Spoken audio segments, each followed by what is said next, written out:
Okay, so I actually just spent all this time recording this before realizing I didn't record it. So that's a great way to start, but I'm doing this again anyway because, hey, I have an idea that I wanted to... It's been a while since I last recorded. I've had a lot going on in my life. I started a new business personally. I kind of work for myself now. And this is just a hobby, something I love to talk about. And this was kind of something I wanted to talk about. Here I am. So I love sports. I love sports because it teaches us a lot about life. It teaches us a lot about the spirit. And there's that bit of me that's kind of rah-rah for my home team because I have little bits of me that's kind of loyal to the place that I grew up in. I would not be who I am today had I not lived specifically in Minnesota growing up. I'm very thankful for the system that they have, and or at least that I grew up in. They had its warts, but ultimately I was able to grow up the way I was able to grow up, and I'm thankful for that. There's a lot of other places that had I grown up with the family I had and the connections that we had, i.e. the lack thereof, I would have been much worse off. So Minnesota's great, and there's a reason why people, when they move to Minnesota, they think they're going to move away, and they end up, laying their roots there for a reason. It's a good state. It's got its flaws. Every state does, every place does, but Minnesota's great. And because of that, I am always rooting for them to win a championship, to feel good about themselves. Even though some people like to say you can feel good about yourself without it, there is a spiritual component, to the sports teams and the city that's surrounding with, or the state. Just ask the New York Yankees back in the 70s and 80s, and feel versus how the Yankees are doing today. You might see a bit of a connection there, but correlation, causation, all that nonsense. But that's what we're going to get into is statistics a little bit. We're going to get into just a little bit about DVOA and sports and trying to encapsulate everything within the data and how it's a little bit not the best way of going about things. And so I'm going to be talking about the Minnesota Vikings, which are known as the most magical, fraudulent team in NFL history, currently 11-3. This is a point differential. Point differential is the difference between, how many points you score and how many points you give up. So the best 11-3 team in terms of point differential is 2019 Patriots, and then you have the 96 Green Bay Packers. They won the Super Bowl that year. I don't remember if the Patriots did in 2019. They might have. I think they did. Maybe they did. I don't remember offhand. And then you have to go all the way down to the very bottom to see the 2022 Minnesota Vikings. But that's odd because they've had some of the best games this year. They've had, Minnesota Buffalo was considered to be the game of the year, where Minnesota makes a big comeback. And number one thing it says, right when it looked like Minnesota Vikings luck would run out, it happens again. And that was referring to when Josh Allen dropped the ball in the end zone because Minnesota failed a 4th and inches attempt to score a touchdown, and I believe it was get ahead in the game back then. So they failed in that attempt. Buffalo, messes up. I still think that the Vikings were providing that pressure, just enough pressure where a move was made and the center basically miffed the snap. Josh Allen drops the ball and it was recovered by the Vikings in the end zone for a touchdown, and people kind of point to that and say that's how lucky you are, and not talking about the fact that they got to 4th and inches and were an inch away from scoring anyway, amongst other things. And of course, just today, or not today, it was back on Saturday. The Vikings went ahead and completed what is known as the largest comeback in NFL history. Where is that story? That's kind of amazing that largest comeback in NFL history clinches the NFC North, right? Yeah, rallies down for 33 points for an improbable victory, yada, yada, yada. I mean, all of these are this is just what the team has been, right? And so you're sitting here saying, okay, so what? Well, what does that have to do with astrology and all the other stuff? Because you love astrology. Well, here is our, little wheel. Let's see if I can't really, what I can do is I can kind of, there we go. So here's our little wheel we'll have to point towards. A little bit different this time. New computer. Oops. So, all right, it's very important to kind of understand the difference between sort of the fan's perspective and the analyst's perspective, right? Whenever you're dealing with high analysis, high understanding, kind of piecing the pieces together a little bit, and then talking about it, you're actually really looking between the 9th and the 10th houses. And of course, I do like to point to the signs for that. So 9th house is going to have a Sagittarian or a Jupiterian influence, and you're trying to seek truth, and you're doing so collectively. And you're trying to create philosophies or systems in place to kind of connect all the dots. And one of the things that's happening today is the prevalence of analytics. Analytics is using mathematics, statistics, as a means of being able to explain what's happening in any given scenario. In other words, put the variables in there, and it's going to spit out a result that's most likely to occur. And when we talk about that methodology in a public sense, it's always has to be based on what's generated here. You can't go outside of it. In general, the public, and this is the nature of why the houses being numbered the way they're numbered are so important. Because in total, the flow does go from 12 to 1 to 2 to 3, yada, yada, yada. Although, don't get me wrong, you'll get aspects when something's in the 9th house. It's aspecting the 5th, or maybe it's aspecting, parts of the 1st or what have you, right? But how it flows, just like the planets go from house to house. They don't jump houses. So too do the ideas in the 9th house go into the 10th house, what we see publicly and what we work with publicly. If we can't all agree, all of us together, in terms of what is true based on not only our personal experiences, but also the data that we've gotten from the research in Scorpio, right? Or in the 8th house. 8th house is where you research. And remember, when you're researching, by the way, it's the Scorpio's feminine, you're always trying to find out what something isn't. You're always testing for what something isn't. You're always trying to satisfy what is known as the null hypothesis. Is this significantly different from zero? Is this not zero? If it's not zero, it doesn't necessarily tell you what something is. It just tells you that it's not, right? It's not nothing, right? It's something, and then you piece it together in Sagittarius. Now, mind you, too, it's about the group's experiences. It is a fire sign. And it's a fire house. It trines the fire houses. It's based on what we collectively, as a group of individuals, kind of believe and accept and can talk about, and we can feed into, right? And right now we're not a very spiritual community or civilization. I don't think you've noticed it, but we're at the tail end of a very long Earth subage, and subages are kind of defined by where Jupiter and Saturn meet up, and Jupiter and Saturn have been meeting up when they do their great conjunction. They've been doing their great conjunction in Earth signs for the past 400 years.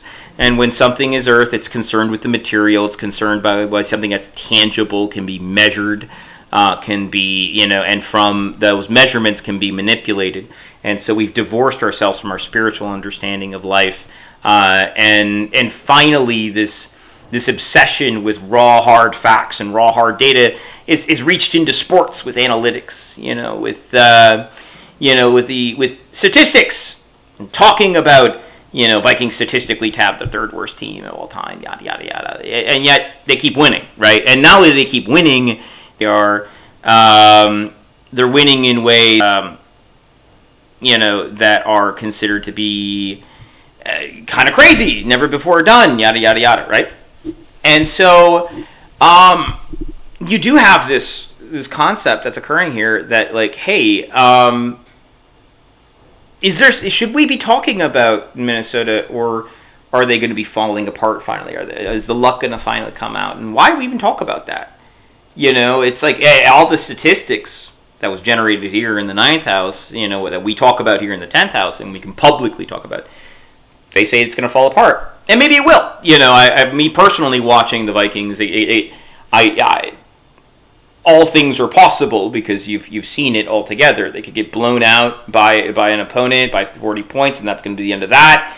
Or they're going to stick around and narrowly win and keep narrowly winning until they finally have, maybe, by the way, that one solid victory like the first week that they had because there's still 3 weeks left. They could probably, put together a game and you could see that stuff.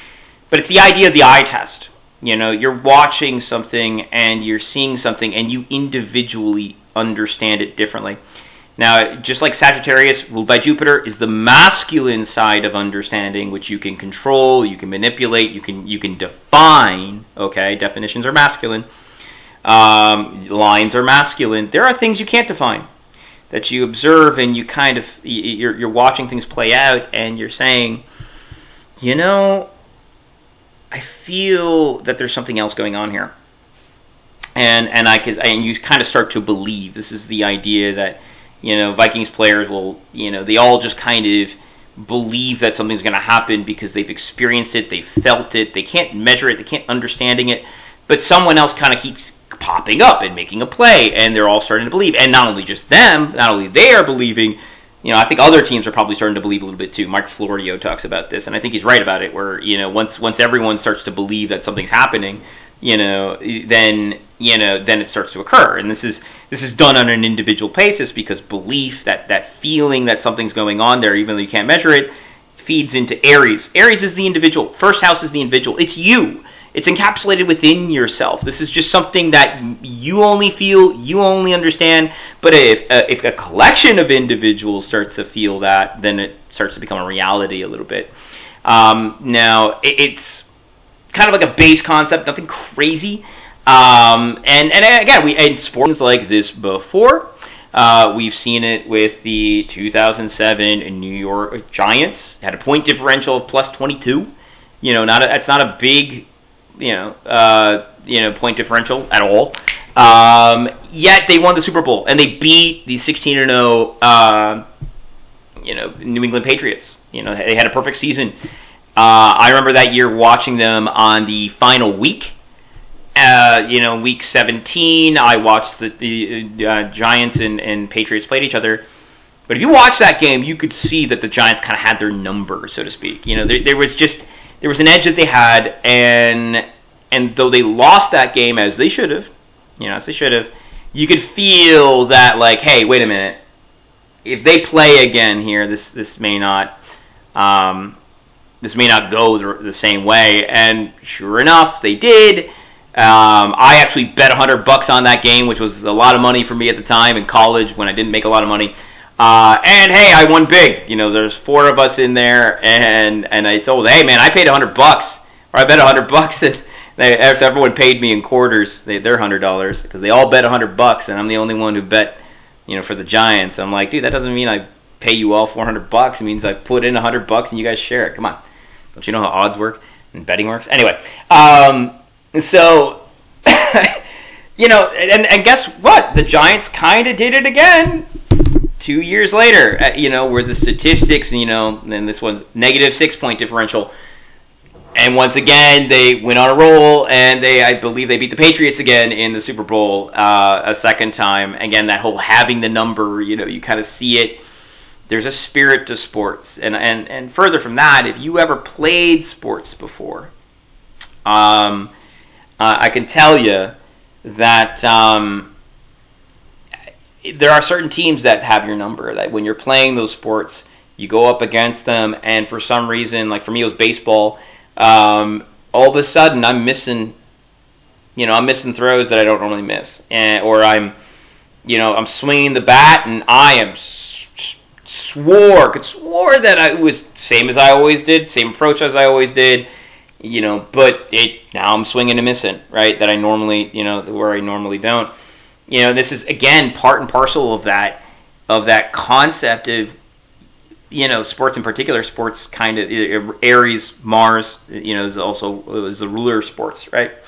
When there is that interaction, that interplay, that like you'll feel that energy play out in an arena, right? In a game. And you see it as well, by the way, that'd be, from a broader standpoint, it's the idea that sports teams actually are their own entity. And when you play for a team, you actually are a part of that entity or organization's natal chart, right? So every organization has a natal chart in the same way that you as an individual have a natal chart, and you'll find that when you're playing for a team, playing for an organization, working for an organization, there's a spirit to that organization, a way that organization does things that in competition with other teams doesn't work out. For you, it's the reason why Yankees have the Twins number, because as an organization, they've even since they were the Washington Senators, just couldn't do it. They couldn't beat the Yankees. They made an entire play about it called "Damn Yankees." So I mean, it's fun. You do see the spiritual, and it is a bit of a shame that we become so heavily focused on the analytics, and then you'll watch like PFF, and they'll talk about what they were predicting, and then it wasn't exactly what I predicted, and they're kind of doubling back as to why. But so many times if you watch them, they're just kind of like, it's inexplicable. It's like, well, at some point you're going to come to know magic if you're really honest about how much your models actually fail. But the beauty of scientists and the beauty of or we could say the ugliness is, Jupiter in the masculine position, and Sagittarius in particular as a sign is well known as kind of being a bit of a know-it-all. Even when you prove them wrong, they kind of, they'll kind of be really haughty about it and just say about how they were actually right because they included that in their analysis. And it's like, yeah, you're just kind of changing the rules to, to satisfy, it's like, well, you're not wrong, but it's not very practical for you to be not wrong in that situation when we need you to actually be right. So, like I said, this is why at a certain point in time, it's only a matter of time before we actually reincorporate. The more we as individuals begin to reincorporate the spirit into it, because again, the 12th house, Pisces, is sort of about how things didn't work. And for a long time, as spirituals we've been, it didn't really work for us going into that Earth sub-age. And, and when we go, and because we've been in a sub-age, there are sub-ages in terms of what ages you're in. Like the age of Pisces is a water age, but, there's times where you have an earth focus or an air focus. We've gotten out of an earth focus, and we're coming out of an earth focus and going into an air focus.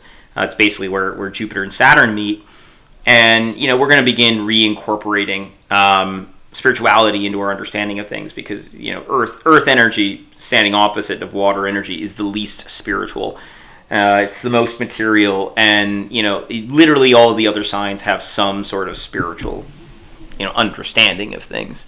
So we're, and you just see it on a small level. It's going to start individually, based on our personal experiences. We've thrown out everything of what we understood spirituality to be before, and now we're kind of reincorporating it. And you'll see it in things like sports. And you'll see it where especially when science is sitting there trying to tell you what they know about sports, and they think about all their computer models saying how, who's going to win the Super Bowl every year, and you're going to find out they're always wrong.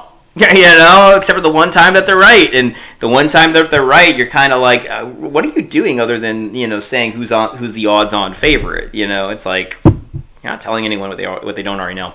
So I think that's it. Just a quick, video. It's 18 minutes, whatever. Sorry. Just kind of wanted to get this out there. And so hopefully you're enjoying your week. And we'll see you in the next one.